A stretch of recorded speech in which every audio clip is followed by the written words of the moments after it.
রাজ্য পুলিশ কি আগেই জানতো শাহজাহান কোথায় লুকিয়েছিল? আরও অনেক আগেই কি শাহজাহানকে গ্রেপ্তার করতে পারতো রাজ্য পুলিশ? যদি এটা সম্ভব হতো তাহলে কেন করেনি? এই অপেক্ষা কিসের? এই সমস্ত প্রশ্নই এখন ঘোরাফেরা করছে বিভিন্ন মহলে। এডিজি দক্ষিণবঙ্গ সুপ্রতিম সরকারের সাংবাদিক বৈঠক থেকেই এই প্রশ্নগুলো বারবার উঠছে বিভিন্ন মহলে। কেন এই প্রশ্ন উঠছে তা জানার এবারে চেষ্টা করি। এডিজি দক্ষিণবঙ্গ সুপ্রতিম সরকার সাংবাদিক বৈঠকে বলেছেন, কোর্টের স্টে অর্ডারের জন্যই নাকি পুলিশ তদন্ত করতে পারেনি। কি বলছেন তিনি শুনে নেব। There was a stay on certain cases, and particularly in this case also, in which he has been arrested. ED had applied to the Honorable High Court seeking for a stay in investigation, and that prayer was granted by the Honorable High Court. So we had legal compulsions to arrest him in that particular case. But a couple of days back, the Honorable High Court made it amply clear that there is no bar on arrest. Following that instruction, over the last 2 days, we have been holding raids. And yesterday night, on the basis of secret source information, like I mentioned, let me reiterate, we have arrested Sheikh Shahjahan from Minaka Pace area, and he has been forwarded to the court. Thank you, I have work to do. এরপরে যে প্রশ্নটা জোরালো হচ্ছে যে court যদি stay order না থাকতো বা যদি আইনি জটিলতা না থাকতো, তাহলে কি আগেই পুলিশ শেখ শাহজাহানকে গ্রেপ্তার করে নিত? তাহলে কি পুলিশ জানতো যে শেখ শাহজাহান ঠিক কোথায় রয়েছে? টানা 55 দিন নিখোঁজ থাকার পর শেষমেশ পুলিশের জালে ধরা পড়েই গেল সন্দেশখালীর বেতাজ বাদশাহ শেখ শাহজাহান। কিন্তু তিনি এতদিন কোথায় গা ঢাকা দিয়েছিলেন সেই বিষয়ে কিছুই খোলসা করেননি পুলিশ। এদিকে বৃহস্পতিবার এডিজি দক্ষিণবঙ্গ সুপ্রতিম সরকার প্রেস কনফারেন্স করেন। শাহজাহানের গা ঢাকা প্রসঙ্গ নিয়ে তিনি বলেন, বুধবার রাতে মিনাখা থানার বামনপুকুর এলাকা থেকে আমরা শেখ শাহজাহানকে গ্রেপ্তার করেছি। গ্রেপ্তার করার পর তাকে বসিরহাট কোর্টে নিয়ে যাওয়া হয়েছে। আমরা তাকে পুলিশি হেফাজতে নেওয়ার জন্য আবেদন জানাবো। কি বলেছেন তিনি শুনবো। Sheikh Shahjahan, one of the principal accused in a case which happened on 5th January 2024, where ED officers were assaulted during the course of a raid they were conducting in Najet police area. We have arrested Sheikh Shahjahan yesterday night from Minaka PS area. We have forwarded Sheikh Shahjahan to the Bashirhat court. He'll be placed before the magistrate. We'll ask for police remand, and let's see how it goes. Sheikh Shahjahan দেশের বাইরে পালিয়ে গিয়েছিলেন নাকি তিনি কারোর বাড়িতে ঘাপটি মেরে বসেছিলেন, সেই বিষয়ে এডিজিকে প্রশ্ন করা হলে তিনি বলেন যে গোটা বিষয়টি বিচারাধীন। কি বলেছেন তিনি শুনবো। কার বাড়িতে ছিল, কিভাবে ছিল, কোথা থেকে অ্যারেস্ট, এটা তদন্তের বিচার্য বিষয়। আপনি জানেন, এটা আমরা এক্ষুনি রিভিল করব না। আমরা কোর্টকে জানিয়েছি। সেকশন তো 147, 148, 149 অনেকগুলো কেস হয়েছে, আপনারা জানেন। সেই কেসগুলোর রেফারেন্সটা আমরা দিয়ে দেবো, সেটা আপনারা কোর্ট থেকে পেয়ে যাবেন। পাশাপাশি তিনি অনুরোধ করেন, ধর্মীয় কারণে যাতে জাতিগত বিদ্বেষ বা বিভেদ না হয় সেই আশা রাখবো। কার বাড়িতে ছিল, কোথায় ছিল সেটা তদন্তের বিষয়, এটা রিভিল করব না। অনেকগুলো কেস হয়েছে। কি বলেছেন সুপ্রতিম সরকার শুনবো।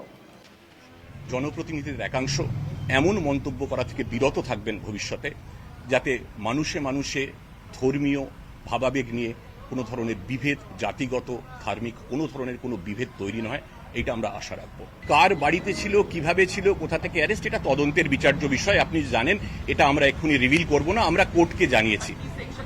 সেকশন তো 147, 148, 149 অনেকগুলো কেস হয়েছে, আপনারা জানেন। সেই কেসগুলোর রেফারেন্সটা আমরা দিয়ে দেবো, সেটা আপনারা কোর্ট থেকে পেয়ে যাবেন। গত 5ই জানুয়ারি থেকে নিখোঁজ ছিলেন শেখ শাহজাহান। কলকাতা হাইকোর্টের প্রধান বিচারপতি TS শিবগানাম রাজ্যকে সাফ জানিয়ে দিয়েছিলেন যে শেখ শাহজাহানকে গ্রেপ্তারিতে কোনো নিষেধাজ্ঞা নেই। পুলিশ তো বটেই, এমনকি ইডি, সিবিআই এবং গ্রেপ্তার করতে পারে সন্দেশখালী তৃণমূলের দাপুটে নেতা বলে পরিচিত শেখ শাহজাহানকে। গত 5ই জানুয়ারি রেশন দুর্নীতিকাণ্ডে সন্দেশখালীতে শেখ শাহজাহানের বাড়িতে পৌঁছয় ইডি। সেখানে শাহজাহানের সন্ধান পায়নি ইডির তদন্তকারীরা। উল্টে আধিকারিকদের উপরে চড়াও হয় স্থানীয়রা। তাদের ওপর মারধরের অভিযোগ ওঠে। তারপর থেকেই বেপাত্তা হয়ে যান শেখ শাহজাহান। ইডির উপর হামলার ঘটনায় 56 দিনের মাথায় অবশেষে গ্রেপ্তার করা হয়েছে সন্দেশখালীর দুর্দণ্ড প্রতাপ তৃণমূল নেতা শেখ শাহজাহানকে। তবে তার গ্রেপ্তারি এত সহজে হয়নি। সন্দেশখালীর বেতাজ বাদশাহ শেখ শাহজাহানকে গ্রেপ্তারের ইস্যুতে গত কয়েক সপ্তাহ ধরে চূড়ান্ত অশান্তি দেখা গেছে দ্বীপাঞ্চলে। বাহুবলী তৃণমূল নেতার গ্রেপ্তারি চেয়ে পথে নেমে সোচ্চার হতে দেখা গিয়েছে হাজার হাজার মহিলাকে। অবশেষে সন্দেশখালী থেকেই গ্রেপ্তার করা হয়েছে শেখ শাহজাহানকে।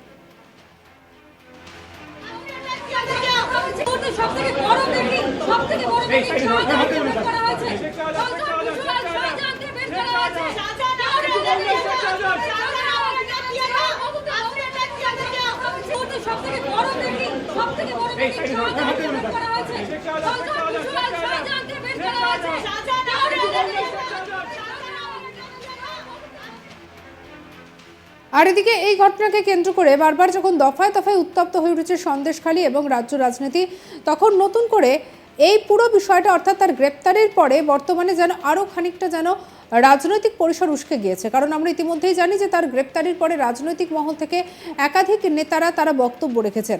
আর এদিকে কার নির্দেশে পুলিশ, কোর্টের নির্দেশে পুলিশ এর আগে গ্রেপ্তার করতে পারেননি শেখ শাহজাহানকে, এমন কথা সামনে এসেছে। তবে তাহলে কি শেখ শাহজাহান কোথায় আছে সেটা রাজ্য পুলিশ জানতো? এই প্রশ্নটাই উঠতে শুরু করেছে।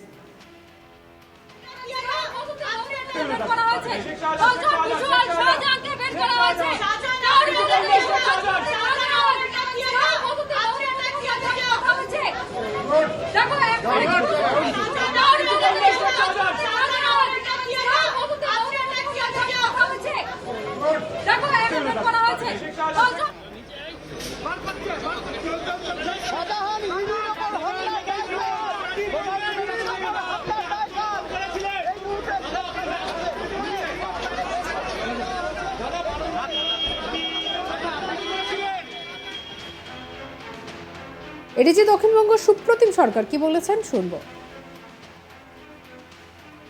There was a stay on certain cases, and particularly in this case also, in which he has been arrested. ED had applied to the Honorable High Court seeking for a stay in investigation, and that prayer was granted by the Honorable High Court. So we had legal compulsions to arrest him in that particular case. But a couple of days back, the Honorable High Court made it amply clear that there is no bar on arrest. Following that instruction, over the last 2 days, we have been holding raids.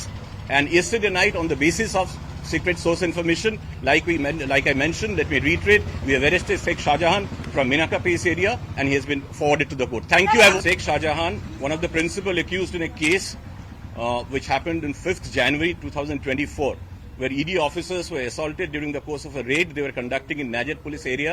We have arrested Sheikh Shahjahan yesterday night from Minaka PS area. We have forwarded Sheikh Shahjahan to the Bashirhat court.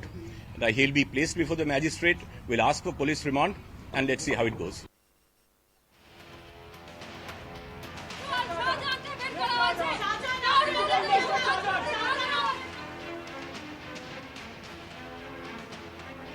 সঙ্গে রাখুন আজ তাক বাংলাকে। অন্যান্য খবরের জন্য subscribe করতে ভুলবেন না।